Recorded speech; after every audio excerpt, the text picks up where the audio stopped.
Patti Vasquez, Patti Vasquez. From global conflicts to greenhouse gases, the folks refusing to wear masks says, and politicians getting caught grabbing ass says, she's driving it home with Patti Vasquez. Well, hello, and thank you so much for joining us as we drive it home on this little foggy day out today. If you're in the Chicagoland area and you are accustomed to what happens traditionally this week is when the Air and Water Show participants fly through the city, breaking the sound barrier, and get ready for the Air and Water Show starting on Saturday and Sunday. We were on Lakeshore Drive today. We had an appointment for Declan downtown. And I was thinking, like, they can't rehearse today. They cannot practice in this type of weather. And I had mixed emotions. Hi, everybody. My name is Patti Vasquez, and I'm your host for Driving It Home. If it's your first time here, thank you for joining us. And this is where I take a left turn into just reminiscing about my life here in Chicago. And I was a lifeguard 1989 and 1990 at North Avenue Beach. And nobody could have prepared me at all. Like, I had been to the Air and Water Show as a kid, right? My mom and I would go down to North Avenue Beach. We'd have a picnic. You know, we'd bring our cooler and some blankets and sit in the sand and watch the planes and some of the water stunts and, you know, people parachuting and planes, you know, spinning around. And it just never occurred to me, like, why would you think, what's it like to work in the middle of all this? I will tell you, it is challenging. It was,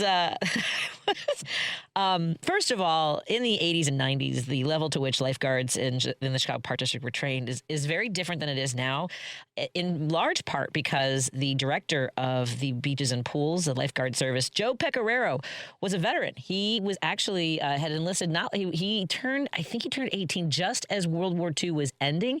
There were actually several veterans of whether it was World War II or shortly after who came back and were instrumental in creating the lifeguard service as we knew it for decades here in Chicago. And for those of you who don't know, Chicago at one point had what was considered the premier, get this, one of the premier lifeguard services in the world. When I was a guard in 1989, guards from Japan and Australia came here to learn how we did what we did. And part of that was because we were trained as 16, 17-year-old kids, and there were many. We had one guy, what was Martin? There was a guy named Martinez. He was, Lady B, he was in his 40s when he was a rookie lifeguard with me when I was 17 years old. And gosh, I can't remember. I go to the reunions every year. I have a reunion coming up at the end of this month, and then another one at Christmas. George Valaceris, my ex-boyfriend, organizes all these reunions. A very good friend of mine, actually. And so at any rate, Martinez was a soccer player. I want to say, we used to go to soccer games. We would watch him play near Montrose, those big fields along Lakeshore Drive, and there were soccer matches, and we'd watch him play. But he was 43 years old as a rookie lifeguard at North Avenue Beach when I was 17. At any rate, most of us were between 16 and 18, 19 years old as rookies. And the training was significant. It was challenging. It was very physical and very emotionally hard. It was just very hard, and in part because Joe Pecoraro trained us like military style. Like, we had to stand at attention with our feet at 45 degrees, you know, with our eyes always on the water when we were in line as rookies. Every time you came in from your assigned location, you had to run back in front of it was called the porch. If you're familiar with the Chicago Park District's North Avenue Beach Boathouse, it's a really beautiful. That's a newer structure. The one that we worked at was, I think it was built like in the 1920s or 30s. It looks like a steamboat, and they recreated it exactly the same, just a little bit farther south from the original. But there was basically I'll tell you guys something, in the 80s and 90s, that boathouse belonged to the lifeguards, the police officers that worked at North Avenue Beach and the lakefront, as well as the vendors. There was only a hot dog, like a concession stand at either end of the boathouse. But other than that, like there was a beer, what we call the beer garden, this open area. We had a basketball net and everything. We would store we stored our boats there. We had to carry, now you'll see that they chain the boats up in the sand. We had to carry the boats from the shore up the stairs. These were 400 to 500-pound boats. We had to shoulder them. We 4-man and 3-man. Some of the guys could 2-man the boats, one on the bow, one on the stern. At any rate, so we had to carry those in every night. I was on the late shift. So the morning shift had to carry them out, shoulder them down those stairs, across the bike path, down to the water, and then depending on where you were assigned in the morning, some of the guards would have to row the boat down the beach. So you would, if you're familiar again with North Avenue Beach, you go out. There's a sheet metal wall, and you'll see these big metal. They're pylons that line North Avenue Beach to keep the sand in, to keep the shore protected. And at any rate, it was a great. What I'm telling you, also, it was hard. It was challenging, and I loved every single minute of it. It had its moments, and so we had to run every single day. We had to, because you had to run to your position. It wasn't just like walking out to beach 2 or beach 4, and beach 5. So the farther north you get along North Avenue Beach, those are all everywhere from what's called the Hook. So that's just north of Oak Street Beach. You know, there's the Chess Pavilion there. And then on the other side of those trees from the Chess Pavilion starts North Avenue Beach. And we had that all the way to Theater on the Lake, to the Fullerton Point. And I had so much fun. And then we had the Air and Water Show. And you guys, I mean, 1 million people descend upon North Avenue Beach. I was not prepared for I was not ready. And they obviously bring in guards from all over the Chicago Park District system in order to help, because we have everyone in a boat, everyone on the jetties, everyone on the hook, in the perches, we call them towers, those are perches. So because we spanned from North Avenue all the way to the Fullerton Point, me and Toby Mansfield. Toby Mansfield was on across the jetty from me in another boat. Lady B, they left me in a boat. So they were breaking the guards from the ends. It was a really hot, sunny day. They were breaking the guards from the ends. So they'd start at the point and at the hook, and they would break the guards all the way in, and they forgot about me and Toby Mansfield. And so it's called rotting. I rotted in a boat for 6.5 hours. I was in the sun. In a boat, and let's just say that I did not want to tell the next guard why there was so much water splooshing in the bottom of the boat. Because they kept, and what was crazy about it was they would keep bringing me water to keep me hydrated, and I would say, "Hey, I haven't gotten a break yet," and they're like, "Oh yeah, we're going to send somebody." So I just scooched to the edge of the seat, and I was like, "Okay, I'm ready to keep working." And I was just scooping water into the boat to at least dilute it. Sorry, buddy, that's probably more information than you wanted to know. Just telling you how I guarded that was my first day of the Air and Water Show. And the other thing was hard was, you were not allowed to blow your whistle unless somebody was in the water drowning. Like it had to, or, just a catastrophic emergency. So when there wasn't someone drowning because if you jump, right, if a guard jumps and you blow your whistle, then jump so people know that you are putting yourself in the line of danger. But if it's something that's like what I'm saying is someone collapsed. So we had to stand up, and so 3 times that day I'm like waving white to get some emergency help for people in the sand, and then the next day it was so funny. There was a front page picture. I want to say maybe it was 1990, maybe I feel it was the same year, 1989. I'll have to go back and look at the newspapers. The next there was a front page picture. One was actually Ryan Sandberg playing at Wrigley, because the Blue Angels, or one of the big aerial groups, were flying over Wrigley. So it's a picture of Ryan Sandberg looking at a formation of planes, with the contrails and everything. And then the next shot is a picture of a guard in a rain poncho and a white hoodie and like their hands up. And it was me. It was so fun because I was dancing. It was raining, and when it rained, we couldn't let anybody in the water because it was, there was lightning and stuff. So it must have, I think it was that year. I think that the picture of Rhino was on Saturday, and then mine was the rain out. And yeah, I'll never forget. I was singing, "I'm singing in the rain, just singing in the rain." I was just so happy to not sit in a boat for another 6.5 hours. It was, at any rate, I have to dig that photo up. It's somewhere. But this weekend, I think that the lifeguards will be singing in the rain, and I'm sorry for folks who have plans. I'm sure that there will be a lot of great parties. People now throw parties like in their high rises. They got views. People take their boats out on the lake to watch the show, and this weekend looks to be. It's very foggy. They're not even able to rehearse today. I don't think they will tomorrow. It looks like there are going to be thunderstorms for the next several days. So I don't know that. So check your weather if you think that you're going to someone just asked, how did they forget folks in the crew, me and Toby Mansfeld? Well, I think it was, again, as I mentioned, there had to be over 100 lifeguards at different positions. And it was 1989. It's not like they had like an Excel spreadsheet on their phones and could get an alert, not alarms going off. This was all manual. This was all done by, I don't even remember. I'm sure that they had their clipboards and whatever. And to be honest with you, it could have been, I'm not going to lie to you, it might have been political. Relationships at the beach can be a little bit, you got a bunch of teenagers in their bathing suits and maybe somebody isn't doing what you want them to do. And maybe you sit in a boat because you don't let someone go up your shirt is all I'm saying. I don't know. We'll never know. Well, that one not for nothing, but my diary from 1989 is evidence for the state's attorney of Illinois and Chicago. That's a story for another day. I've talked about it before, but at any rate, I don't know. I've in that moment, I took it as they forgot about me and Toby and our boats. It's just such a strange. Anyway, that hit me today as I saw how overcast it was and how happy I would be going into the Air and Water Show, knowing that there might be thunderstorms and we'd have to keep people out of the water because it's so hard. Please be kind if you do go to the Air and Water Show because the guards are doing everything they can to keep everybody safe. When I was a guard during Air and Water, we were not allowed to let anybody go past knee deep. We were allowed to let them go in the water to get cool, but we had to keep everybody in front of our boats because it was just too many people for us to keep our eyes on. And if you want to do open water swimming, you can go do that somewhere else, but not where the guards are trying to manage everybody, in particular, trying to make sure that the kids don't get lost. We've had over the years, in the last 10 years or something, they didn't forever.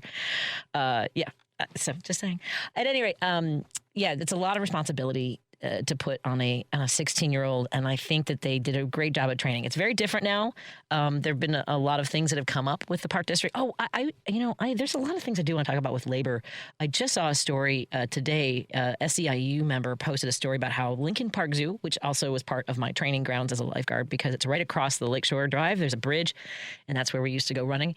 One of our captains, Janet McDonough, used to make me run with her. The first time we ran, I used to hide from her because we ran through Lincoln Park Zoo one time. She was in her 40s, and I don't like to run. I'm a sprinter. I could get down to the beaches. I could do all that, but I did not want to do a 3-mile run with Janet McDonough. And so we're coming back, and we come down the stairs of the bridge along the bike trail. And my thing was when I was in the home stretch, that was my cool off period. I would just walk to slow down, jog a little bit, and do a walk. And she's like, "What are you doing?" And I'm like, "I'm cooling down." And she goes, "This is when you give it all you've got." You're like, I don't want to run with you anymore. I did not like that. But Lincoln Park Zoo apparently wants to privatize their cleaning crews. They want to take that job away from union members. Yep, they want. I don't know if they're going to take it away. I don't know if they'll let people stay, but they certainly don't want union members. Lincoln Park Zoo. So we're going to find out more about that as soon as we can from members of SEIU. They want to privatize the cleaning crew at Lincoln Park Zoo. And I will tell you, Lincoln Park Zoo is such a gem of Chicago. It's clean. Every single inch of it is dazzling. And I love that park, that zoo. And I hope that we can support SEIU in any way possible to get the word out that Lincoln Park. If you want to reach out to those in charge of Lincoln Park Zoo, I'll get more information to let them know we do not want to privatize the cleaning crews at Lincoln Park Zoo. Thank you to our sponsors, Pride Coffee Roasters. Go to pridecoffeeroasters.com and put in an order for the best single origin roasted to order coffee beans you have ever had. You can get a bean subscription. Maybe you want to order some gay swag.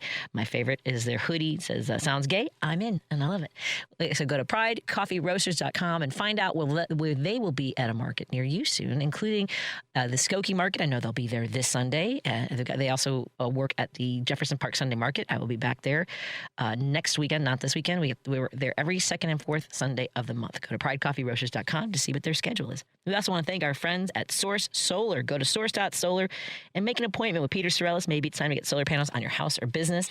Again, that's source.solar. Peter has partnered with Illinois Solar for All to get you through the financing and make it as easy as possible, because when you go green, you save green.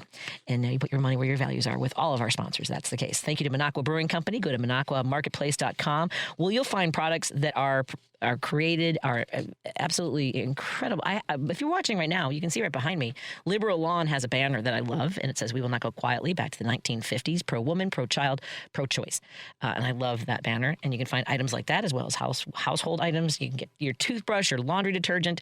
What I'm saying is if you want stuff that, again, aligns with your values, go to minocquamarketplace.com. And we are proud to to partner with the American Foundation for Suicide Prevention. Saturday, October 3rd, Montrose Harbor, the Out of the Darkness Chicagoland Walk. The American Foundation for Suicide Prevention funds the research that tells us exactly what actually works, trains people to recognize when someone's in trouble, and fights for policy that puts help within reach. So please register at chicagowalk.org. That helps fund the work that they do. If you or someone you love needs help right now, call or text 988.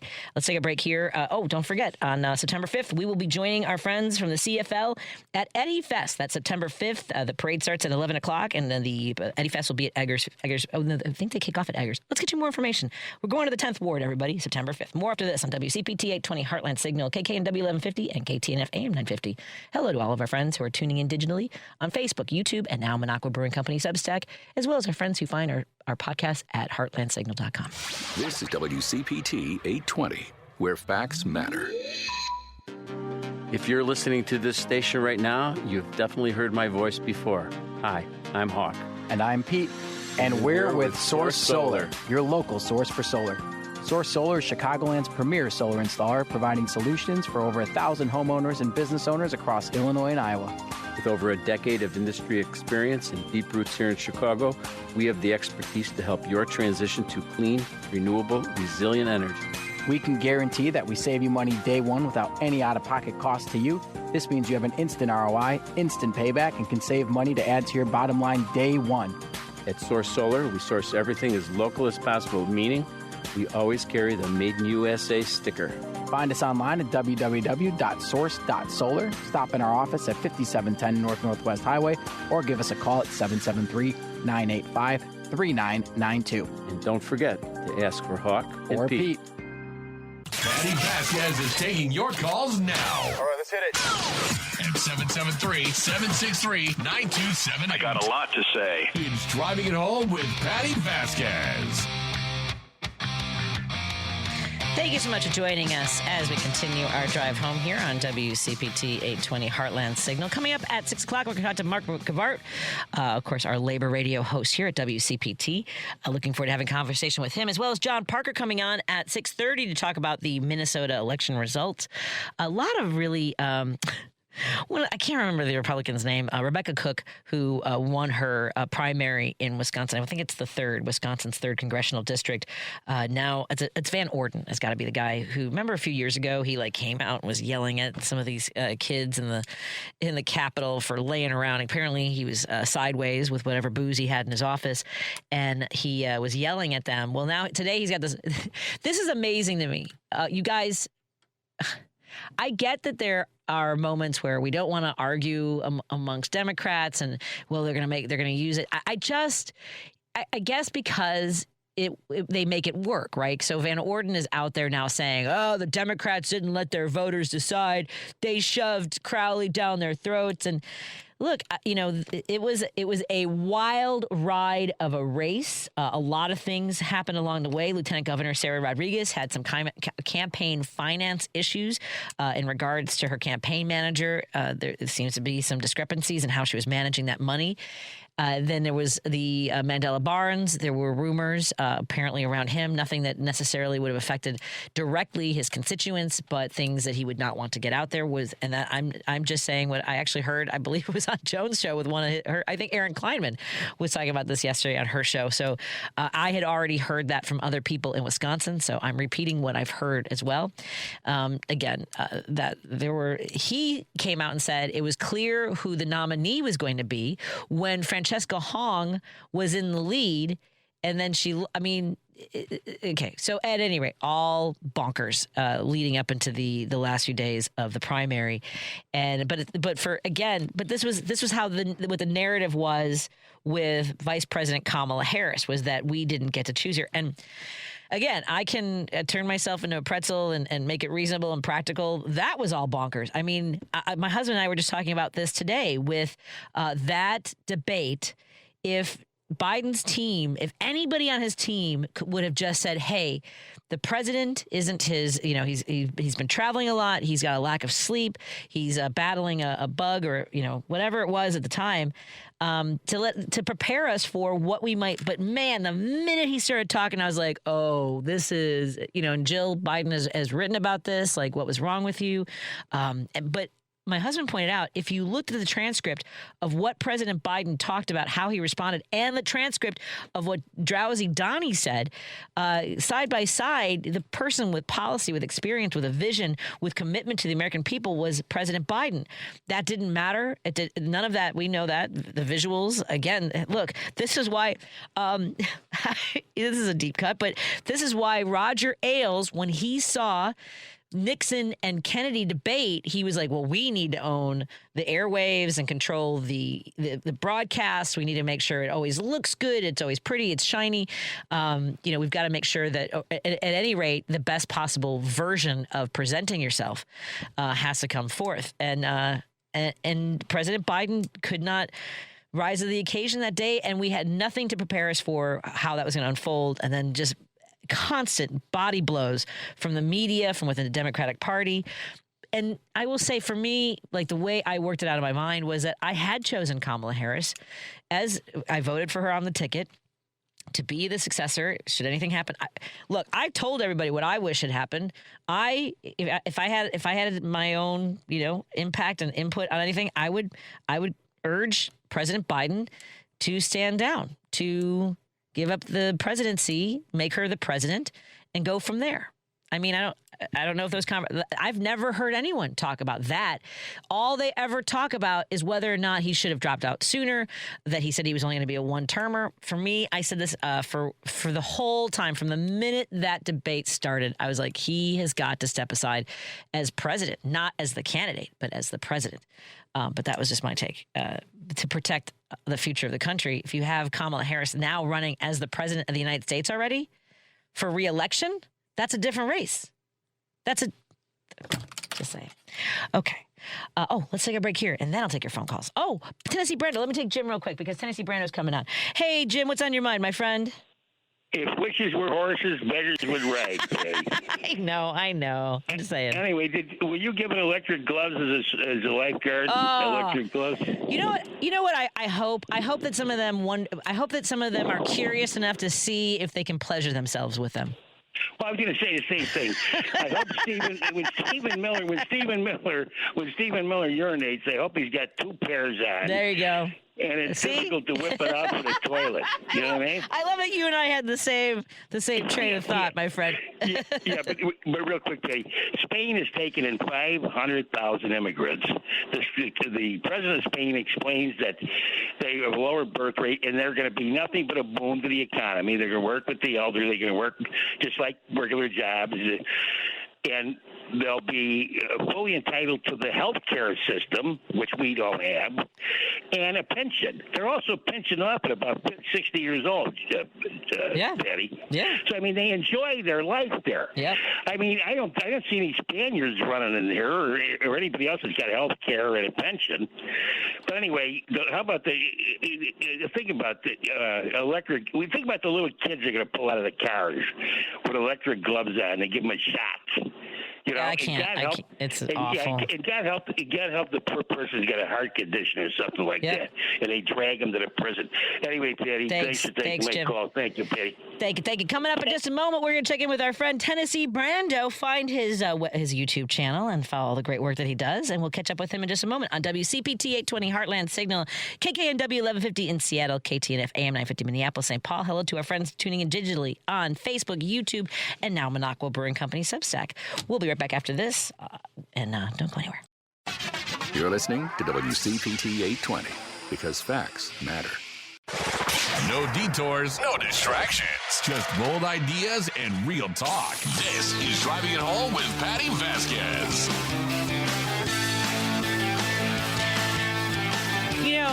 There are a lot of commentators on TV, and you get the feeling that they've never pumped their own gas, is all I'm saying. Our next guest doesn't have that problem. He's from the Tennessee, Kentucky, Virginia border, spent 20 years playing dive bars and working factory jobs before he ever picked up a camera. Now he's got a following in the hundreds of thousands, talking straight to the exact voters everybody in Washington claims to understand, and nobody actually calls. And the thing is, those voters are living the story that we keep trying to talk about. Rural America went for Trump big in 2024. 18 months later, his approval among rural voters has gone from plus 20 to negative 14. Farm bankruptcies are climbing. Tariffs are squeezing exports. And this week, the administration's answer is more deregulation. Meanwhile, the guy who actually talks to these communities every day is watching it happen in real time. Let's talk to Tennessee Brando. Tennessee, how are you doing today? I'm doing great. It's good to be here. Always a good time with you. I appreciate it. And, I remember when we first started talking, and I believe it was during the election season, during the campaigning for, this administration and, fighting hard for Vice President Kamala Harris. But let's go before that. You, as I mentioned, you've worked factory jobs. You've performed in dive bars. What was that moment you're like, I got to talk to people about what's really happening right now in our communities? It was really during 2020, during the pandemic, because all the gigs got canceled and now you're home, and a friend of mine reached out to me and asked me if I'd be interested in doing like a DJ on an internet radio station he had. And so I had never done that. And I was like, well, I'll try my hand at that for a little while. So we did that. But I don't know, it was one of those moments where, it was like, okay, if the world's going to shut down and everything's going to be taken away from us, I can't be quiet about it. It's like, I got to talk about this moment. And so it really, for me, started right in there.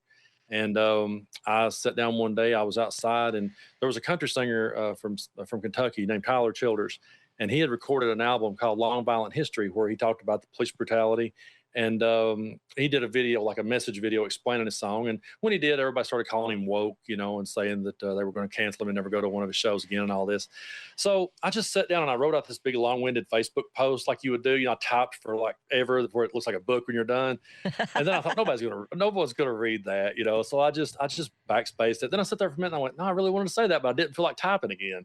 So I just made a video, and I had never done that before. And I made the video, and boom, it just went through the roof. And then people started saying you should do that again. And I did. And that one went through the roof. One thing led to another. And here we are. It's like, it just became the lane that I ended up in. And it's been crazy, but I don't know. It was like during that time of everything happening, and especially after January 6th, it was like, I could no longer just sit on a fence. Like I can't just sit back and play my songs on a bar stool. I got to talk, How much do you respond to any, do you still respond, I guess, to anything in the comments? I mean, because that's part of how you grow engagement too, is by responding. Yeah, it is. There for a while, I didn't really engage it too. Well, at the start I did. At the very start I engaged it. Then I kind of got away from it. And now I've kind of tried to find a healthy balance of it. Right. I still go back to it and try to find it. And I do engage with some people. I had a person send me a video this morning. They weren't from here. They weren't from America. I'm not exactly where they were from, but they were like, I've unsubscribed to you because all you talk about is Donald Trump. That's it. You don't talk about no one else, And like, why don't you talk about, Putin, or why don't you talk about, other people? I'm like, I do. I talk about them in, with their dealings with Trump. It's like, right. I don't enjoy talking about him either. It's like, right. I really don't. I wish we could all be talking about something else, Yeah. So, it's like, I was like, yeah, I get where you're coming from. Trust me, I get tired of talking about it every day, but that's what's affecting people right now. So we got to keep calling it out. And I know that we both get a lot of really nasty things in our comments. I am at the point now where at first I wasn't necessarily blocking people, but I also don't want the people who are interested in the conversations, do want to find allies, do want to find the community. Mm-hmm. I don't want them to be attacked and called. I mean, I was just watching somebody say that would you scrub your brain with a toilet brush? I'm like, that doesn't even make sense. It's not necessary in my comment. So I block them. Do you do that, or how do you manage those things? Well, I do if it starts getting threatening, I don't really, as far as them just insulting me or being insulting, I don't really do that. But when it gets to be a threat or it's just blatantly over the top racism, I will. Right. I'll go ahead and block them and get them out of the conversation because I don't want to make people in the comment section feel threatened either. So as far as that goes, but I try to just block out that negativity and focus on the positive, because there's a lot of it out there, and there's always going to be the people that don't like what you do, and there's always going to be people say things. So I just keep an eye on it, and if see how the threats look. Sometimes they're just kind of people just going off. Sometimes they seem a little more serious. You just try to. It's a crazy world we're in. It really is, that we're even having this conversation. that we're people that just are, like you said, we're commentators. We're just talking about it. And man, some people definitely takes it to heart.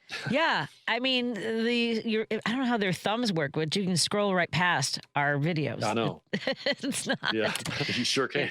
There's nothing holding you here and making you say anything. So you talk. I mean, you're talking to folks who are really at the sharp point of the policies that Trump has unfolded across the country and around the world. What are you hearing from folks? Are you hearing from those who voted for Trump and are, you're like, maybe Tennessee is being reasonable? Yeah, I think we are. So recently I had a really good experience, and I plan on doing it again. I went door knocking with Michaela Barnett. She's running for Congress here in District 2 where I'm at. And this district has been red since 1867. Wow. The last time a Democrat held this district, it was 1867. Well, that would have been before the parties flip. So we've been that way for a long time. And she and I went over to a part of my county here, and it's a blood red county that I'm in. And we had the option of we could go to Democrat houses or we could go to moderate Republican houses. And it was like, well, if we go to the Democrat houses, we've already got their votes, and we met with some people at the community center and they knew who we were. So they were excited to see us. And she was like, well, if we go out to the Democrats' house, everybody's just going to be excited to see us. We got to win people over. I said, okay, let's go. So we go to the moderate Republicans' house. And I was kind of dreading it because I'm in blood red Tennessee. I was like, oh, what am I going to walk up on, But we walked up on what ended up being really good conversations with people that were interested in hearing what she had to say. And I thought really the way she led off with it, she didn't come at it from, hi, Michaela, I'm a Democrat here to tell you why Republicans are bad. It wasn't that. It was like, hey, I'm here. I'm running for Congress here in District 2, and I wanted to talk to you about this community and what could I do to help you here, Right. And then I noticed the reaction was kind of this look of like, well, I'll tell you what you could do. I'll tell you what could happen. I'll tell you what we do need. And then that led us down a conversation where we didn't have a combative argument, because we were just talking about what we needed and the things that the community needed. And then, then she led with, well, I'm running against Tim Burchett, and he does a good job going on podcast and cracking jokes, but he's not done much here. And I just remember one guy said to us, he said, he comes by here about every 4 years and makes a bunch of promises and keeps moving, And so I think people are feeling that. It was a good experience for me because sometimes it is so blood red here and it's so loud that you just think everybody is that over the top guy in the comment section. Yeah. And going door to door like that reminded me that, they're not. There's reasonable people out there. They're feeling it. And I think that, here in Tennessee, I think you could see some candidates that you wouldn't think pull it off. I think you could see some upsets. I really do, because there's just more people. Really? I think are really starting. Yeah, I think so. We have Jerry Green running against Marsha Blackburn for governor. It'll be the first time we've ever had a woman governor here in Tennessee. So we got 2 women running for governor, and there's 7 women running across the state. I've had 4 out of the 7 on my show. Would love to get the other 3.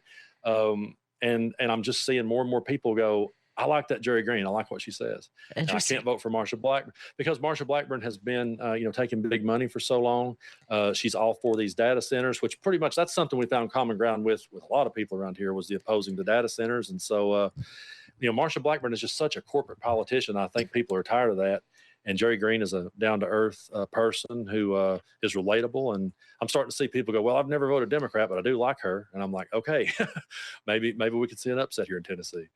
So with the data centers, our folks, we see these videos across the country, are folks showing up at all the board, town hall meetings and trying to be heard?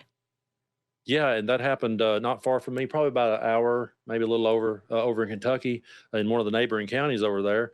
I was really surprised to see that wasn't, that was Democrats and Republicans, everybody coming together. I seen people there I wouldn't expect. I was like, well, we're in agreement here. That was a good thing to see them standing against it. And there's a whole lot of people that's something that like when we were having the door knocking conversations, that was another place where we found common ground with people. What were some of the other things that you found common ground with? I mean, we've talked a lot about how much the tariffs have affected farmers and manufacturing. Yeah. What are they experiencing when you talk to them on their porches? Yeah, a lot of that, and a lot of people affected by that, and a lot of people just affected by affordability, just not being able to afford to live. I mean, minimum wage here in Tennessee is still $7.25, and it's really hard here to get ahead and make it. And so we heard a lot about that. And, a lot of people just, I think, feels forgotten here. The people we talked to was like, we get looked over, and I found a way to work into talking about, we do. We get looked over a lot of times. We end up fighting some culture war that really has nothing to do with either of us. It's not going to affect us, And so we was able to definitely talking about, affordability and and just the gas prices, things like that. That's where everybody's conversations went, you know. By the way, a listener from the 872 in the Chicagoland area says, I've been following Tennessee Brando for a long time. Tell him I knew he was an old Bubba the first time I heard him. He'll know what I mean. Oh, thanks. I appreciate that. Awesome. What's an old Bubba? Tell us. Just I assume just a country dude. I'm assuming. No, I hope that's what it is. I hope that's what it is. I think so too. Right. I appreciate that. You know, what do you want people to know about the folks? You know, there's obviously a lot of regional differences. You know, when it comes to what is important to folks. You know, we've talked to a lot of our friend like Jess Piper, who ran for office in Missouri, and you know, people would be on the front porch and say, "I'm a Christian. I could never vote for a Democrat." And so we have this idea that like there's this stronghold of religion, of conservatism. What do we not know? What are people getting wrong about places like where you're living and talking to people? Well, there definitely is. There definitely is the Bible Belt here. That's for sure. And there's people that can't get past that label of the Democrat. There is a lot of that here. But you know, Tennessee is a place that I think a lot of times the diehard MAGAs, they have the microphone and they're really loud. You know, they're just really loud. And I tell people all the time, there's so many more reasonable people here. Down to earth people that just want to make a living and do the best they can.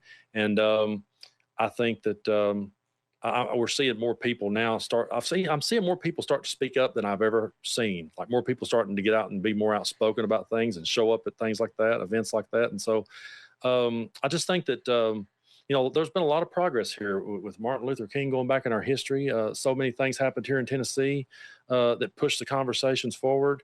But it's just been one of those things where I think we get overlooked a lot of times because people goes, well, that's Tennessee. It's red. It's always going to be. Yes. But there was a time and place when we were more of a purple place, and you know, we lost that along the way. But we've had so many years of it not working that I think people are starting to go, well, wait a minute. We've been saying this for years. We've been saying at least they're not a Democrat, but you know, what are they doing for us? And so how much I think there's way more reasonable people here than people realize. Would you say, I mean, you know, and I didn't know about Fox News, honest to God, until 2003. I didn't realize like the momentum of, you know, this conservative network, fair and balanced. Was that what it was? Is that their moniker? Yeah, I think it was. Something like that. Pretty sure. Would you say that that's had an impact? I mean, I would imagine like that some places that's all they watch all day long. Yes, it is. And so I'm glad you brought that up because around here, I saw it too around that time, especially after 9/11. I saw Fox News starting to pick up steam after 9/11. And now it's pretty much in every place of business you go in around here. It's on the TV. If you go to the doctor, if you go to the barber shop, if you go to you know, anywhere, restaurant, dive bar, wherever you're at, you know, I've played it in bars before where it was played on the TV and over from me, you know, and it's like, it's just kind of like Coca-Cola around here. It's everywhere. And people just believe it because that's all they're hearing. I can't count the people who kind of are, you know, more maybe more moderate Republicans, or maybe they're kind of apolitical people who will say to me, I heard you talking about something on YouTube the other day. I had never heard of that before. Like I had never even heard that story. Yeah. And I'm like, yeah, I know, because you're listening to Fox News just by default, you know. I used to go into my babysitter's house and she was always watching Fox. She was the nicest lady I ever met, but she was always watching Fox. And one day she was like, yeah, I don't even know what they're talking about. But it was just something that she left on, like by default. It's like that's what you turn on. And so I get that a lot. I get people saying, I heard you talking about that. That was really serious. I didn't like the sound of what you was talking about. That was horrible. I'm like, yeah, it's happening. It's just Fox News ain't covering it, you know? Yeah. And we can't, you know, exclude it from our satellite packages. And as you mentioned, it's like, I haven't been in bars or restaurants that often lately because we eat mostly at home now, but there's an app. You used to be able to change channels in the bars and restaurants. So I would, if Fox was on or if the White Sox were playing, sorry, White Sox, but I used to be able to change a channel with an app. One of our listeners wants to let us know, Bubba just means a real good guy, a stand-up guy who always does the right thing. Maybe it's more common in West Virginia. So that's they wanted us to know that. One of our listeners asks if you believe universal health care coverage should be considered part of our national security, like in other countries. Do they? I hadn't even thought of that. I've never thought about it from that angle. But I'm gonna have to think about that now. Me too. That's an angle. That's an angle I thought I went down. They've been putting that in my text for a couple of days, and I haven't had a chance to read it on the air, so I thought I'd share that with you. Well, Thank you. Tennessee Brando, everyone should be following you. By the way, so I see the YouTube silver plaque over you. What is that? Is that getting to 1 million, or what is that? 1 million views? That was 100. That was 100,000. I'm at 930,000 now. So folks, yeah, get them over 1 million. Let's go. When I get over 1 million, they'll send me a gold one. Okay. So Congratulations. That's fantastic. Thank you. I appreciate that. Everyone, awesome. Thank you. Everyone follow Tennessee Brando. Always a pleasure to have you on. He's on all the social media platforms. YouTube is your main platform, right? It is, yes. Yeah, excellent. It is. I'm on all the other ones too, though. Do you have any final Pretty thought? easy to find. Yeah, Tennessee Brando. It doesn't get any easier than that. He's the Tennessee guy, Brando. Do you have any final thoughts you want to share with our audience about how you're feeling going into the midterms? I mean, we'll talk to you again before that, but what's your sense of things? For sure. I just want people to stay focused and don't lose hope and get out there and vote and don't get this defeatist mentality. I say this to people in Tennessee all the time, especially. Don't say, well, we've always been red, so I'm just going to stay home. A vote ain't going to matter. Yeah. I think we got to get out there and get louder than we've ever got because you know good and well that they're not going to just accept these results. Probably it's not like Trump's going to come out and say, oh, I accept it. We'll work with Democrats. He's going to kick and scream every step of the way. So we just have to be loud and continue to push forward and let our votes be counted because I think too many people get the defeatist mentality, and I say to people, don't do that. Just get out there and vote. I appreciate it. Well, thank you so much, Tennessee Brando. We will talk to you again soon, and take care of yourself. I love your background. All right, you too. I got to work on my background. I've got a lot going on. You've got a lot going on. I've just got the one banner. I feel like I need a collection. Thank you so much. Thank you. More after this, everybody on WCPT. Alexa, play WCPT. WCPT from TuneIn. Here's great news for those Chicagoans heading up to southern Wisconsin. Should you ever forget to load up on progressive brews from the local favorites like Rogers Park Provisions or Park West Liquor in Lincoln Park, Minocqua Brewing Company beer is now conveniently available at Dream Liquor and Cigar in Kenosha and in the Lake Geneva area at Delavan Liquor and Smoke in Delavan. If the great town of Madison, Wisconsin is your jam, please remember to swing into the Minocqua Brewing Company tap room at 2927 East Washington Avenue to grab some Resistance beer, pizza, t-shirts, and progressive camaraderie. Patti Vasquez is taking your calls now. We need to speak out about this. At 773-763-9278. Hello. It's Driving It Home with Patti Vasquez.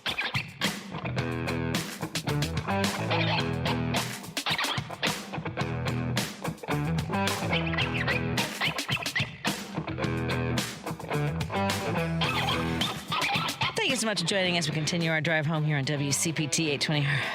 Excuse me, I was running in the hallway trying to get my charging cord for my computer. I was like I can't run real fast in the hallways because we have a lot of corners. And so I don't want to run into anybody. I feel like I'm working at a restaurant. Corner, door. At any rate, hey, folks. Whoo, a lot of conversation about Caroline Leavitt. Caroline Leavitt, as folks are saying. Can you imagine? No, none of us can. None of us listening, unless you are hate listening, and that's your prerogative, can imagine standing in front of journalists and just blatantly lying over and over and over again. And I don't know how much the fact that Caroline Leavitt was one of the members of the administration who was used as bait in that plane when Donald Trump and his security decided they needed that there was a verifiable threat to the president, a credible threat to the president of the United States, and used them as bait. Because basically, I mean, like, I really have tried figuring this out. Like, was the idea that if the plane gets blown up, that's the price we're willing to pay to see what they were planning to do, right? Because it would seem to me, and again, I think that we can all agree that none of us listening, I find it very hard to believe that anybody with the national security understanding, expertise, training is listening to my show. I'm going to be very honest. I mean, I would be impressed. I would be interested in that, unless they're listening to see what I have to say that they want to collect information on me. I don't know. But it would seem that you would want to do everything possible to make sure that nobody was killed. Doesn't that stand to reason that you can't, like, say we for whatever reason, someone's got food poisoning. So, although somebody said now we know how the lettuce got contaminated because Donald Trump was in his diaper on the catering cart. I don't know. I mean, the jokes just keep coming, folks. There's a photo on my Facebook page with him at what it's like when Donald Trump has a fake assassination attempt and he's pumping his fist in Pennsylvania, and when there's a credible threat and he's hiding in a food cart. I mean, right? I thought that he was, he's like, basically come at me. That always seemed so strange to me that his Secret Service would allow him to jump back up and make a fist, because there was no way to even know that the threat was neutralized in that moment, in that crowd. And there he was pumping his fist. And yet allows a whole group of journalists, the entire press corps that travels with him, to board a plane, and his staffers and members of his administration. Apparently, Hegseth was with him. I don't know if they were in the dining cart together, in the food cart, but I believe Hegseth was also allowed to remain with the president. And then, did you guys see? He was on a tarmac last night, or talking to some journalist last night, and he said that his plane was still probably going to be the one that was shot at, the one with the catering carts on it. He said that one was still, like, what are you talking about? Then how bad is your security detail? Let's see. Here's Paul from Seattle. Paul, we got 30 seconds. What's on your mind, Paul? I think one of the things that he could have been planning is that if that plane was shot, then they could say, yeah, they got Trump. Trump's dead. And then they could wreak havoc on Iran and drop a nuclear bomb on them. I just think that's interesting. Let it happen. Yeah. That's I would not be surprised if they wanted. That's some of the conspiracy theories around around 1941 and the attack on Pearl Harbor on December 7th. Yep. Was that, did we know and we let it happen so that Americans would rally behind the next moves that the United States made? I can't argue with that one. Thank you for that point, Paul. Appreciate it. Have a good one. Let's take a break here and head to the news. When we come back, we're going to talk to Mark Gavart, host of My Labor Radio, heard right here on WCPT 820 each Sunday morning at 6 a.m. More after this. WCPT 820, Chicago's progressive talk, where facts matter.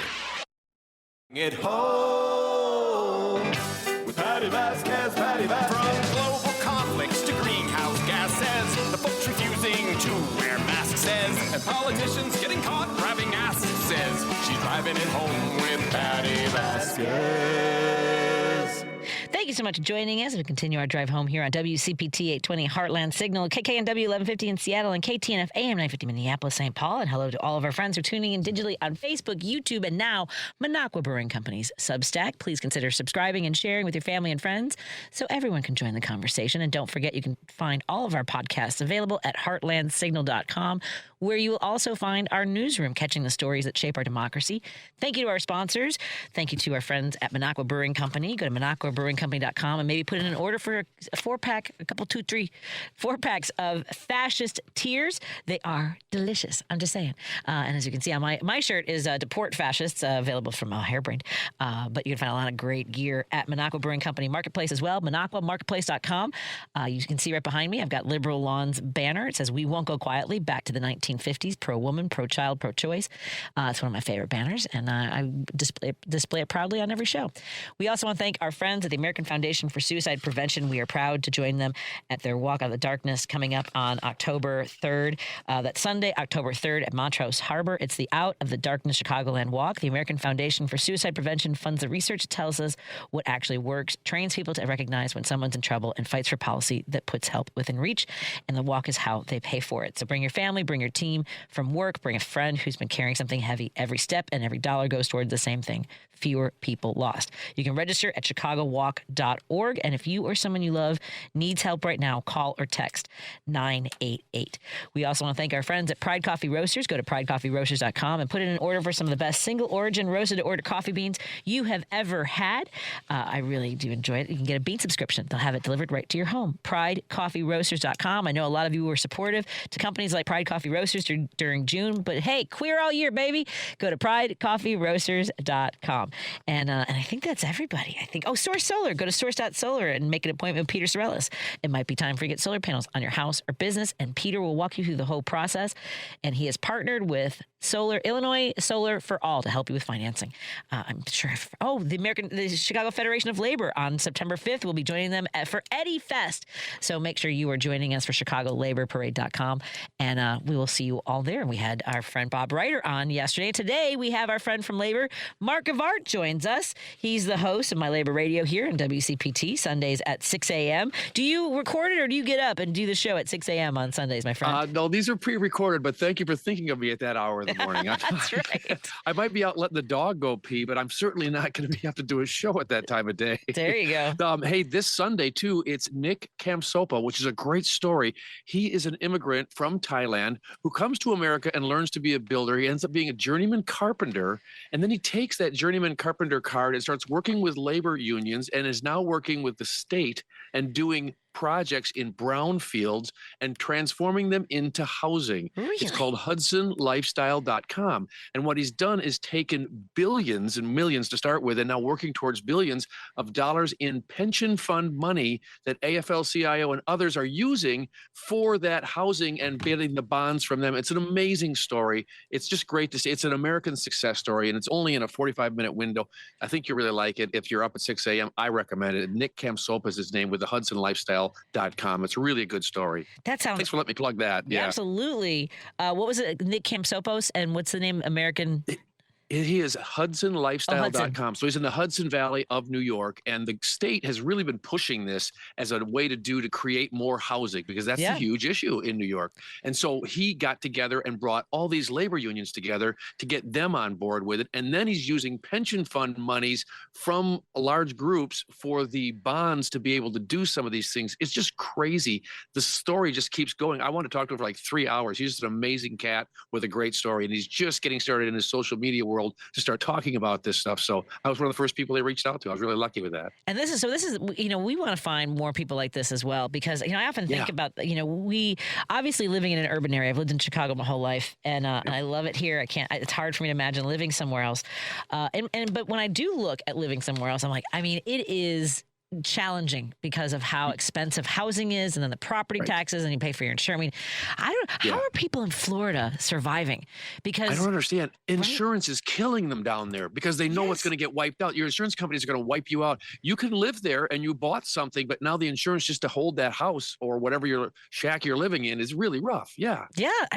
I've heard stories about how their insurance rates are higher than their mortgage payments every month. Correct. Yeah. I have some retirees I know in the area who actually are moving back to Indiana.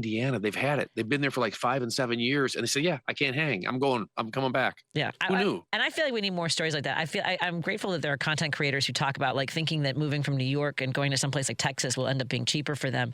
And they're like, cheaper doesn't mean better, and it's not necessarily cheaper. Right. So talk to us a little bit about, I know we have the lockout, right, at BP. Zero movement on that. But what it is getting bigger media outlets are starting to talk about it, because BP, being the billionaires that they are in profit, are really not shining well in the communities in Northwest Indiana. There's a lot of communities are sending checks back to BP saying, no, you're not going to, is Pierogi Fest as an example. Said, you know what, we don't need your money. Thanks a lot. Give the check back to them. Those are really bad community relation type of things, but it's based on how they're treating the people that live in these communities. And that's where BP is really failing with this. They're bringing in outside scabs from out of state. Folks from Michigan and Illinois and Indiana are coming and saying, oh, well, I'll take those jobs. They're having a hard way to go. They're having a hard way to go because people are finding out where they're staying. They're hassling them at night, those type of things. No physical altercations, but there's definitely people making it difficult. But what's great to watch is they just had a bike rally this last weekend, raised a bunch of money for it. Upcoming on the 21st of August in Griffith, Indiana, they have a great all ages punk rock show. show with Nice. the effigies, the boll weevils, and the rumble at Avenue 912. It starts at 7 p.m., $20. It's an all ages show, but those are the kind of things. And these are bands and folks that are, some of them are from the area, and this is the treatment that their family is receiving. So they said, yeah, we're putting a show together. And they've been talking about it since June, and all proceeds go to the strike fund to take care of these people. So the United Steelworkers Local 7-1 is having a hard way to go, but their president, Eric, is really getting a lot of major media outlets starting to really talk about it, because BP coming here and then trying to just decimate unions, they got away with it in Texas. And that's why they're taking that business model and trying to bust the union here too. So it's a huge story, and it's getting a lot more traction too, but there's no movement. Now, Governor Braun has stepped in and brought groups together to have a discussion about it. Obviously, Braun doesn't come to the table and sit there. He sends his staff to do it. Irregardless, he put all three groups in the room, and they come out of it with absolutely nothing, because BP doesn't move an inch from what they're saying. They want to eliminate well over 100 jobs, take away bargaining rights for the future, lose seniority, no more pensions, reduce costs by cutting hourly wages. Come on, folks. That's not working. Yeah, I can't even imagine. I think I told you this story before. Maybe the first time we talked was, when Illinois was having a budget impasse, and it was Governor Rauner's efforts to break the unions. He wanted to make this a right to work state. He called it his turnaround agenda. And there were Republicans in Springfield who used Indiana as an example of, and I told them at the time, this is 12 years ago, I said, look, you have executives in Indiana who are making almost 300 times what their average workers make. Right. How is that sustainable? And he goes, well, at least they have a job. I mean, that is the mentality. Yes, exactly. And the way they try and sell that thing too is, don't worry that we can't get these executives to come here. As an example, Mike Braun is taking lunch money from kids in the state of Indiana so he can pay executives who are business folks who come to now work in government. And it's not service. They don't look at running and working in government as a service to the people. They look at it as a way to feed their family with billions and millions. In this case, unfortunately, he's paying $250,000, $300,000 to an executive to come over from a company to work in government and run a couple of agencies. And look at how efficient we're doing things.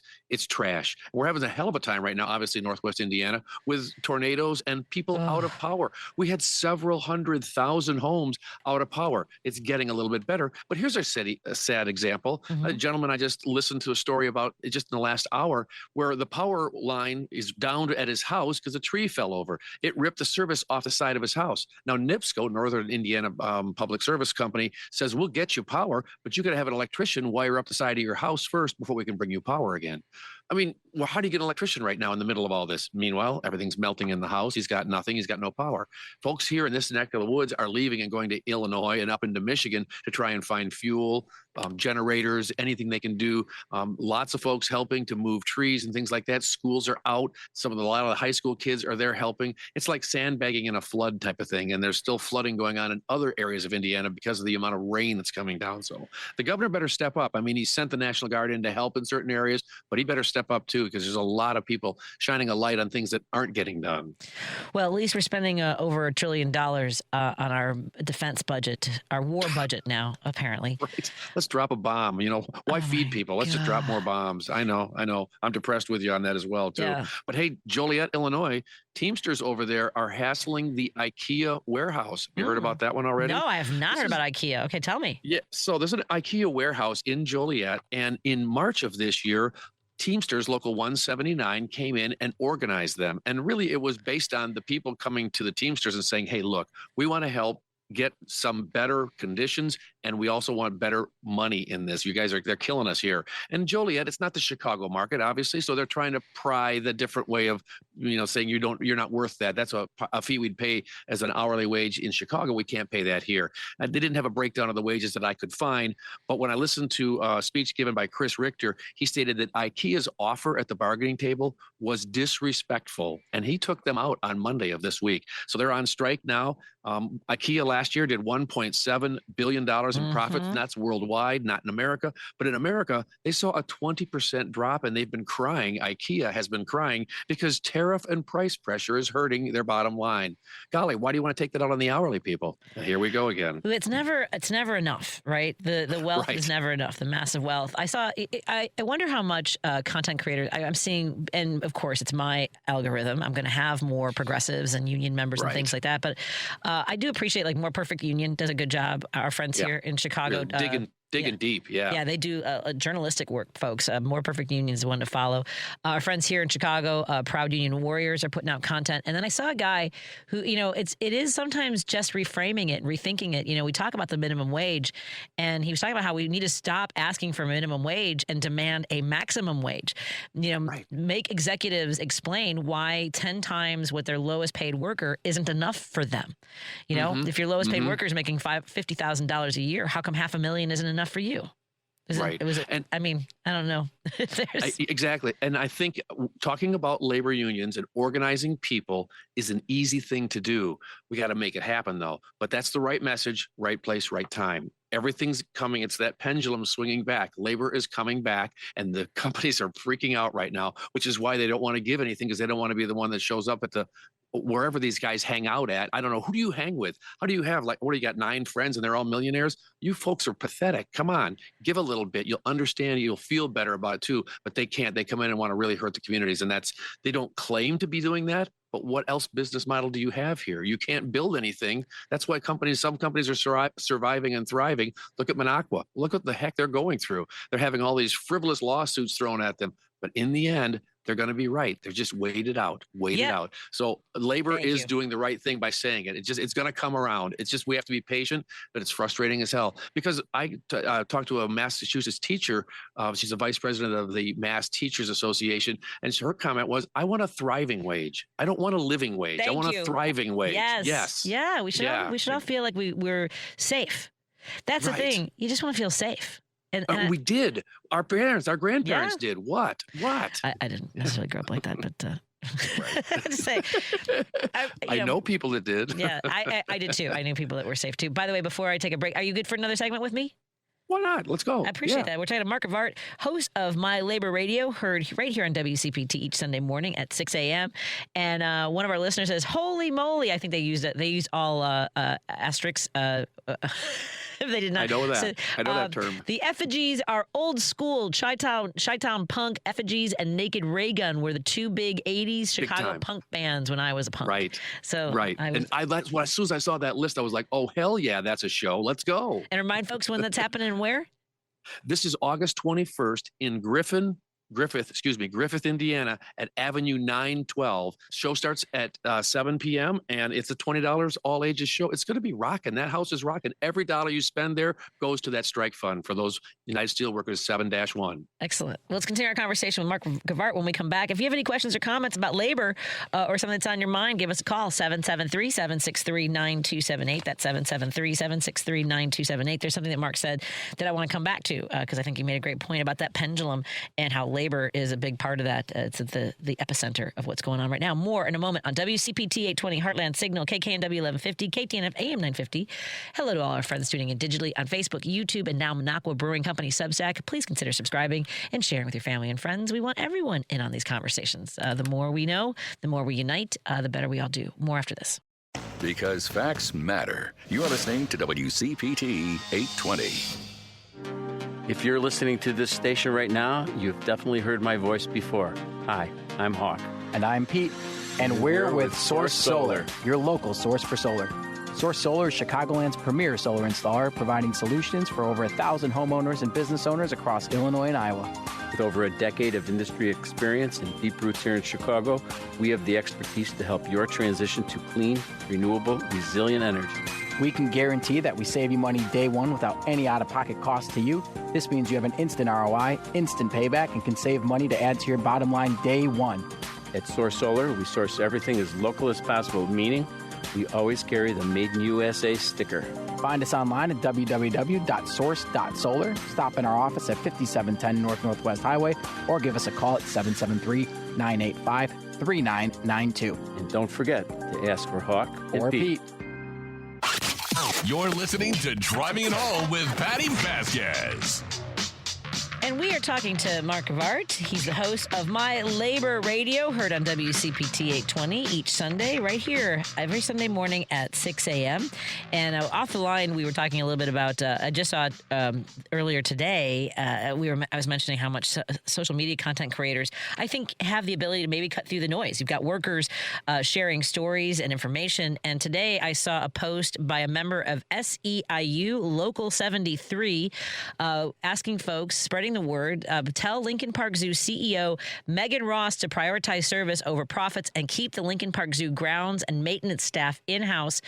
And they've got a link in their bio. Again, that's SEIU Local 73. There's an effort again to privatize the cleaning and maintenance crews there. And Mark, have you ever had a chance to come visit our Lincoln Park Zoo?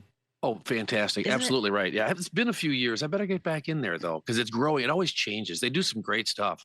And the cleaning crews do a fantastic job. Yes. I don't find things laying around. I mean, it's got that Disney experience type of thing. Why would you want to take those folks away? That's, again, a living situation where they're probably not thriving wage, but they're doing okay in Chicagoland area. We need to support those kind of things. Think about that stuff when you're going and you're buying your membership, too. Yes. When you're buying your membership to go and take your kids, your grandchildren, make sure you mention that to them, because that stuff happens when people buy those memberships and say, oh, hey, there's another call. And they said something about we got to support the SEIU. Damn right. Always talk about it. Make them feel uncomfortable, please. Yes, I agree with you completely. And folks, if you're on social media, follow SEIU Local 73 for more information, and follow as many unions you can in your area to find out what's. Yeah. And the algorithm will bring you more. Exactly. A great example, I just interviewed on Monday of this week, Mary M. Flynn, who is an actress who's a SAG-AFTRA person. She's a bigger union geek than I am. And what was cool about it was you can find her on Instagram and TikTok at Slate of the Union. It's slate.of.the.union. And Slate of the Union, she covers everything. She's out for her walk in the morning and she's talking about unions and why it's important, and especially in the acting world with all the AI things that are going on. I mean, it's so bad now. These companies are wanting to say, you know what, we're going to leave you folks who are still alive alone, but these dead people over here, we are going to exploit the crap out of them because they can't take us to court. So they want the AI bodies and thinking, and they're going to redo. Next thing you know, you're going to have Elvis and Bing Crosby back again on stage doing today's music. I mean, this is sad. And these are the kind of things that they're exploitively doing. But SAG-AFTRA is really working to make sure they take care of their members. And that's why it's important to work in a union situation when you're doing that TV commercial or anything else. I have to tell you, so I have a lot of friends. I'm in SAG-AFTRA. I was a strike captain here in Chicago when we were on strike. And I have friends who were very angry at the time of the contract in regards to voiceover work. I mean, for one, they also wanted to just pay people to scan their bodies for background actors. So you don't have extras. You have to bring a crowd in. Extras are gone, right? Right. And one of the problems with that is that we don't have like any journeyman sort of like path, right? There isn't like an internship. Some of how you learn to be on a set and to grow your skills is by doing background work, to be an extra. That's like kind of part of the arc for some people. To see how it flows, right? Yeah. Right. And feel your way in. Yep. Yeah, to learn. What was the name of the actress? You said Mary Flynn? I wonder if Mary M. Flynn. And she's at Slate of the Union, and great content. I'll have her on here in a couple of weeks, and she'll be on WCPT in the month of September. So everything I do in the month of August turns out to be the shows in September, and the ones you're listening to now are the ones from July. So it just kind of rolls that way, but that's the way we do it. We're good at that. I also want to throw at you another person who should look into the Real News Network. Okay. And that's Maximilian Alvarez. And Maximilian Alvarez is doing this on a shoestring budget, but he is everywhere. He was on the ground when that train derailed over in Ohio, when all that stuff went down. So he's there, he's helping, he's part of what's going on. He's also he's gotten a hold of what's going on in Whiting, Indiana, and he's at the BP location there talking at that refinery. And that refinery is running on a shoestring right now. It's horrible to watch. They've got a lot of fire type of things. They've got efficiency things that aren't happening because you brought people in who really didn't have a background in it, and you had one person who thought they knew what was going on, but they never did the jobs because they're not efficient at it, and so they're having some serious issues. I know a petroleum trader here in Northeast Indiana who commented that thing is just out of hand. It's way overdue to get done because he is in a very volatile situation. Here's a person who makes a lot of money transferring petroleum all over here on a 3-state area and is freaking out about what's still going on with this BP thing. So BP's got to get their head out of their tail on this one. Big time. Yeah, no No kidding. We did get a text from a listener, and this was kind of carrying over from the last conversation I had in the previous hour with my guest. They were asking. One listener asked if national universal health care should be considered national security, and another listener texted in because they had spoken to Tammy Duckworth, Senator Tammy Duckworth, who talked about health care was most definitely a national security issue. I think that labor is another element to fighting for health care for all, for universal health care. Absolutely right. Well, look at it this way. If I go to the bargaining table and I'm worried about economic impact to my bottom line for a wage, I also have this healthcare burden I'm carrying with me that I have to now fund. And so right away, the company says, well, we can't do that. We can't give you the wage. We've got to give you this healthcare. Now you're going to take a whack on this. If you have universal healthcare, you have a better bargaining position and you're going to do better to get to that thriving wage we've already talked about. Yeah, excellent. Thank you. It's always great to talk to you, my friend. Let's not make it so long in between as time gets away from me. Mark Gavart, the host of My Labor Radio, right here on WCPT 820, Sunday mornings at 6 a.m. before you go to church. Maybe it's your church. I mean, it's community. I suggest I'm it just with saying. coffee. What a great start. Come on. Well, body and blood of Christ. I could have some wine and bread on Sunday mornings with Mark Gavart. Thank you so much, Mark. And remind one more time for that event coming up on August 21st in Griffith, Indiana. Yeah, so that's a fundraiser. It's a punk show that you don't want to miss because you got three great bands. You have the Effigies, the Boll Weevils, and the Rumble. It's at Avenue 912 in Griffith, Indiana. $20. It's an all-ages show. Starts at 7 o'clock. And if you do a little search, you can find it online, too, and buy a ticket. So how about this? Even if you can't go, buy a ticket. Buy two tickets. That part. That's you know what? Part. That works. I like it. Think about it. Thanks, Patty. Thank you, Mark Gavart. Thank you so much. Take care. Take care, you too. Before we take a break, I want you to know coming up next is John Parker, co-host of The Gailey Show, also here on WCPT. It's the whole family. It's all in the family right now. More in a moment on WCPT, KKNW, KTNF, and everywhere digitally, Facebook, YouTube, and Minocqua Brewing Company Substack. Hey, Google, play WCPT. Streaming Chicago's progressive talk from TuneIn. We're listening to Driving It Home with Patti Vasquez. Thank you so much for joining us. We continue our drive home here on WCPT 820, KKW 1150 in Seattle, KTNF AM 950 Minneapolis, St. Paul, and of course all of our friends tuning in digitally on Facebook, YouTube, and now Minocqua Brewing Company Substack. I'm so excited to bring up our next guest. There was a primary this week in, I believe it was altogether 6 states. We've been talking a lot about Wisconsin. We talked to Matt McNeil a little bit about Minnesota heading into that primary night. And I think that this kind of tells you a little bit about where the Democratic Party is right now. Progressives won up and down the ballot. A lieutenant governor beating a sitting congresswoman for Senate. A Democrat socialist knocked out an AIPAC-backed candidate for Congress. And even Amy Klobuchar, the most establishment name in the state, had to fight off a 27-year-old trans candidate before cruising to the governor nomination. Very strange. I was not following this race at all. John Parker, co-host of The Gailey Show here. The Gailey Show, heard here on WCPT, joins us. He knows the ins and outs, I'm guessing, about everything that happened. So tell us, tell us a little bit about what the Democrats shared with us about themselves in Minnesota, John. First of all, hi, how are you doing? Hi, good. Good to see you again. Good to see you too. So what does this tell us about the Democrats in Minnesota? I think that it's really interesting how let's take one race, the Flanagan versus Craig race, right? The polls going into that race were pretty tight, which is different than what happened in Michigan, right? That Senate race between Abdul El-Sayed and I'm blanking on her name, where he was going to win in a blowout, right? In Wisconsin, Francesca Hong, Assemblywoman Hong, was going to win in a blowout, right, in that race. And then it was a very, very tight race. In Minnesota, it was the reverse of that. Polls showed a very tight race going into it, and then Peggy Flanagan won by 20 points on Tuesday night. I mean, it was, as we were watching the returns coming in, I was looking at the maps and I'm like, this is bad for Craig's campaign. This is really bad. I mean, her congressional district was not voting for her and the numbers that she needed.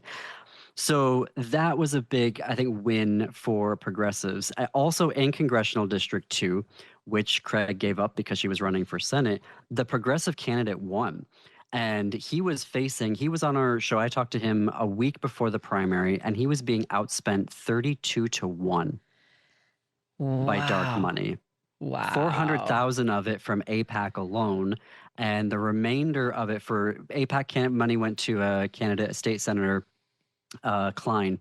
And then another 700-ish thousand came from 314 Action Fund, which is an APAC aligned. They kind of became into being because of APAC funding, and they claim they don't have it anymore. But historical ties. So, but to be outspent 32-1, and I am curious if there was a Matt Little effect, if you will, in CD2, and that's why she didn't do as well, because he is clearly to the left of her. And he won overwhelmingly in his district, in that district as well. So I think that it was really exciting to see that Minnesota's progressive wing of the DFL was very strong, was out in force on Tuesday night. So I think it's good news. I feel like it is good news. And again, like you mentioned, the win by Flanagan by 20 points, and also now going to be the first Native American senator of Minnesota, if successful, which we think possibly, maybe. How are we feeling? I know. I mean, you're supposed to just first of all, when you're a candidate, you're supposed to talk in the affirmatives, right? When we win, right? So we need to do that, right? But go ahead. Right. So a fun fact about Minnesota. Minnesota has not elected a Republican to statewide office since 2006. Okay. Right. So I'm feeling pretty good. Now, sometimes those races are tighter than they should be. Sure. But I'm feeling pretty good about Lieutenant Governor Flanagan's chances in November. And that was actually a pretty historic race because Angie Craig would have been the first out LGBTQ senator for Minnesota. Lieutenant Governor Flanagan is going to be the first Native American senator. So we were going to make history either way. And also because Michelle Tafoya won her nomination, for MAGA, that will mean that either way, Minnesota will remain one of the few states in the union that has two women representing them in the Senate, which I also think speaks to Minnesota's forward thinking about they are not afraid to have women lead. Yes. And and also Amy Klobuchar is going to be cruising here to the governorship. I say that pretty confidently, but you never can tell. Right. Given the fact that she used to be the county attorney for Hennepin County, and then she's been a senator serving on armed services, very clearly anti-Trump. When we find out this week that Trump and the DOJ was investigating nonprofits and labor unions, trying to find Antifa, quote unquote, and to intimidate them because of the resistance to Operation Metro Surge, that resonates. People are voting and looking for a fighter against Trump. That is not Michelle Tafoya. They are not going to vote for Michelle Tafoya because they know he is laying the groundwork to do it again. That is when we talk to people on the ground, they are convinced that he is going to redo Operation Metro Surge, and voters in Minnesota do not want that. Well, and that's part of the loss for Craig, isn't it? Because of voting for expanding the powers of ICE, as well as voting on the Lake and Riley Act, right? Yes, but fun fact, if Amy Klobuchar wins in November, she will get to name her successor because she can't serve in the Senate anymore. So in January, she could actually name Angie Craig to her seat. And I'm really curious if that happens, because if it does, then, now current Congresswoman Craig could use that time to sort of address those concerns about the Lake and Riley vote, against whether or not she's going to fight Trump, et cetera. So I'm...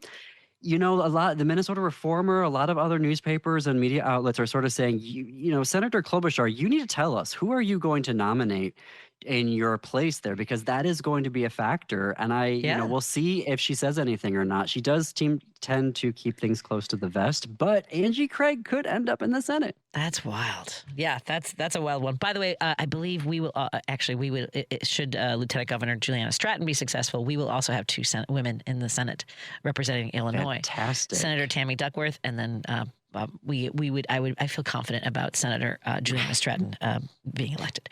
At any rate, so okay, I mentioned this. I can't. I remember during the pandemic, I was doing one of my first shows in person in Columbus, Indiana, and there were people in a diner. Like, I didn't know like the whole conspiracy. This was like in after January 6th. So it was that summer, maybe it was 2021.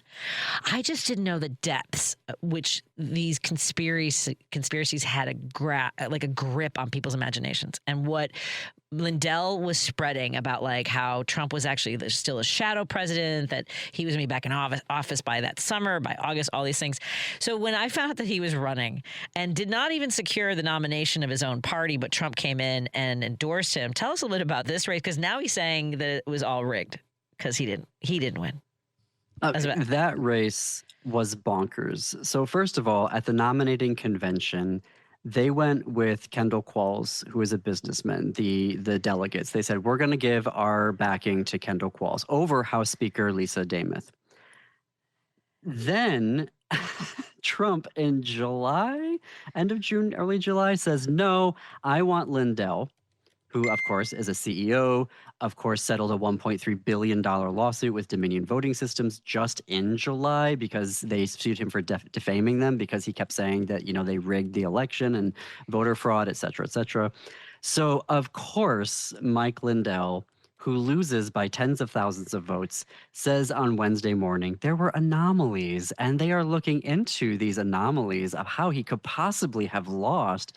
Weirdly, well, no, not weirdly. I mean, President Trump hates losers, so I'm sure this is why he hasn't said anything about Lindell. But he did tweet on Tuesday morning, or what is it, when he posts on Truth Social, that, Mike Lindell deserves a big win, and of course, a big win was in all caps.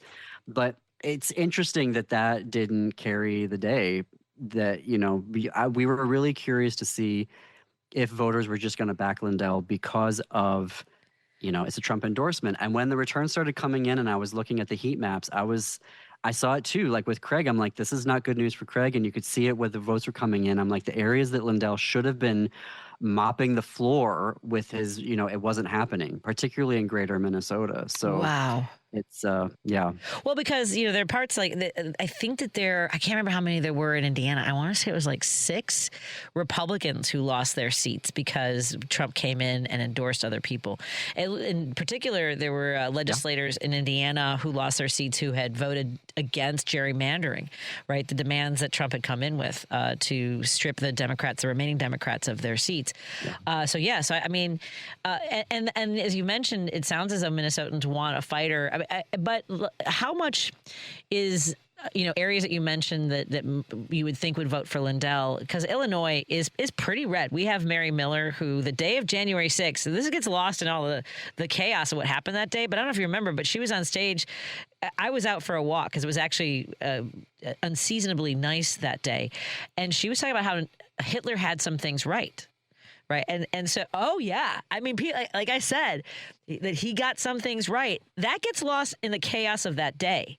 And so, at any rate, so what suffice to say, we have some very deeply red Trump parts of Illinois. We're blue, but things change and it could go the other way. Is Minnesota? I mean, you mentioned that you haven't had any statewide Republicans hold office. We have. We had a governor of Illinois, Governor Rauner. We had a budget impasse, and so I mean, are there vulnerable parts of the state, or is it pretty much purple? This is where I give a lot of credit to Congresswoman Ilhan Omar. Her operation is a get out the vote operation. She churns out votes every single cycle. And I think that when you get the metro to turn out in Minnesota, it makes it incredibly difficult. I think also Rochester, Minnesota, which is in southeast Minnesota, home to Mayo Clinic, they have been trending more and more blue. And I think a lot of that is because the Mayo Clinic is there and everybody's, has some type of relationship to Mayo. When he's come out so hard against science and medicine and has gone all in on Maha, I think that changed a lot of doctors who may have been more amenable to the fiscal conservatism, saying, wait a minute, what is going on here? They're not on board with that. So we've seen Rochester moving more and more blue. I think that we may be seeing in the Arrowhead region, which is sort of like, if you know the map of Minnesota, like that little hook on Lake Superior where Duluth is the major port there. I think we may be seeing a return to the Democrats getting reconnected to labor and to working class voters up there. So I think that we're seeing a trend, I would believe, in Duluth, more blue as well. So when you start to see this happening, it makes it much more harder because, I mean, what's the saying? Geography doesn't vote. Yeah. And a lot of counties in Minnesota may vote red, but there's only 1,000, 3,000 votes there. And you just can't overcome. There is no population center outside of the Twin Cities that can overcome what's happening there in Minnesota, which is why it's really hard for Republicans to win statewide races. Interesting. We have a county in Illinois that used to be solidly red near Chicago, DuPage County, and they have done, like your point with Congresswoman Ilhan Omar. I'm curious about what I'm always curious about people who are able to get the vote out because it is going to be crucial. I mean, that's why Trump is doing everything he can to throw people off the voter rolls. What are folks talking about now that we've got the primary? I know it's only a couple days, but how are people in Minnesota feeling, having been at the tip of the spear with what was it, Metro Blitz? We were Operation Metro Surge. I think it was Chicago. We were Midway Blitz. Yeah, I can't. It's hard to keep track of all of them. Yeah. This is still resonating, I think, and I think that's ultimately one of the things that sank Congresswoman Craig's campaign was that vote for Laken Riley. I think the fact that it happened, it is still burned on so many people's memories. I think there are too many people. Well, no, there potentially aren't enough people who believe that he will do it again. There are a lot of organizers and activists in the Twin Cities that are basically saying that if he wins Congress, he will do it again and come back to Minnesota, which is why you keep seeing, and the reason why we believe that is the continuance of investigations into Minnesota. And now knowing that they were just breaking today or this week, that they were investigating groups for being Antifa. The reason why they came in the first place, or the pretext, was fraud. Right. We had to go in and send all these, 3,000 agents because there's so much fraud happening. So if they're continuing to try to lay the groundwork for fraud, it just makes people believe, okay, this is going to happen. So I think that people first and foremost do not want Trump and his agents back in Minnesota. I think that there was a fraud issue that happened here. It wasn't linked to Governor Walz. It wasn't linked to the Democratic Party. It was a lot of bad actors. And so I think that there are folks who want that cleaned up. So I think that is going to be an issue that plays out in November, but I don't think they're going to want a Democrat who cleans up the fraud and will stop Trump and Operation Metro Surge Part 2. They're not going to want a Republican who's going to let Trump come back in and supposedly try to clean up fraud, but probably won't because they're not really great at governing. I mean, I'm just saying. I will say one of the things I most respect and admire out of Minnesota. Well, there's a lot of things out of Minnesota. Can I tell you a secret? I did some research on. It's a secret to a whole audience. I have an adult son who has severe disabilities, and I know that Illinois, believe it or not, Illinois is actually one of the worst in the country when it comes to services for people with disabilities, in particular as they age out of programs like school and things like that. And so I did some research, and the top 5 places for me to retire are Norway, Australia, Ireland, Scotland, and Minneapolis. Minneapolis has great programs for adults, and that's only if things stay where they are politically. I mean, obviously, with what's going on for cuts and funding and all the support services, that could change everywhere.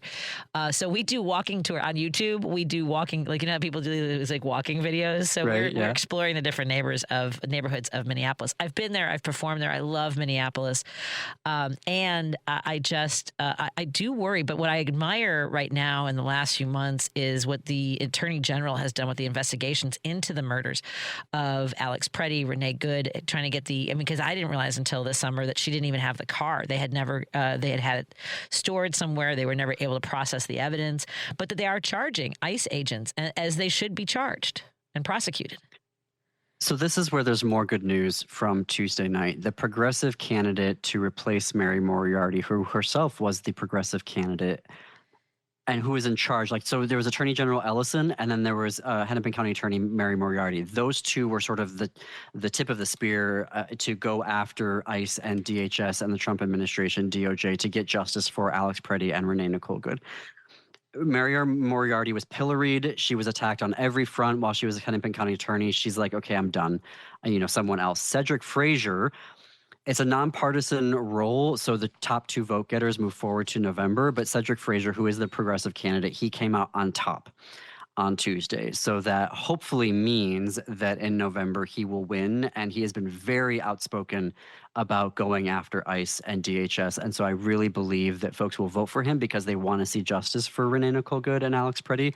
And they want someone who's going to take the fight to the Trump administration and DOJ. And that would be Cedric. So I am hopeful. I'm pretty sure that, Attorney General Ellison will win re-election in November, and I hope that Hennepin County residents will also choose Cedric Frazier because those will be 2 fighters that will keep going. And Keith Ellison has been, the gloves are off. He is not holding back at all, and he believes very deeply in the work that he is doing right now. We had him on, and it doesn't matter what the issue is. When I talked to him in June, he is on all fronts going after Trump, and he is not shying away. He is building coalitions. He's not leaving anybody behind.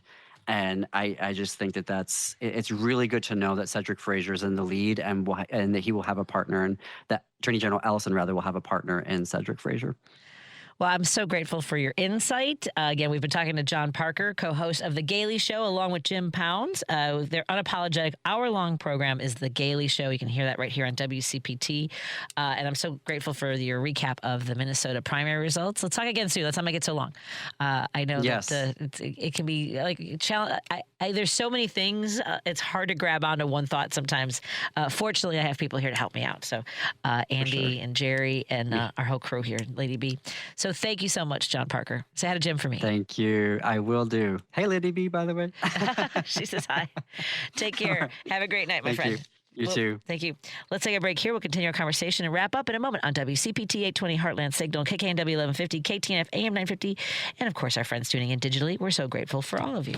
More in a moment. Let me just hit the right button. There we go. Hey, Google, play WCPT. Streaming Chicago's progressive talk from TuneIn. Here's great news for those Chicagoans heading up to southern Wisconsin.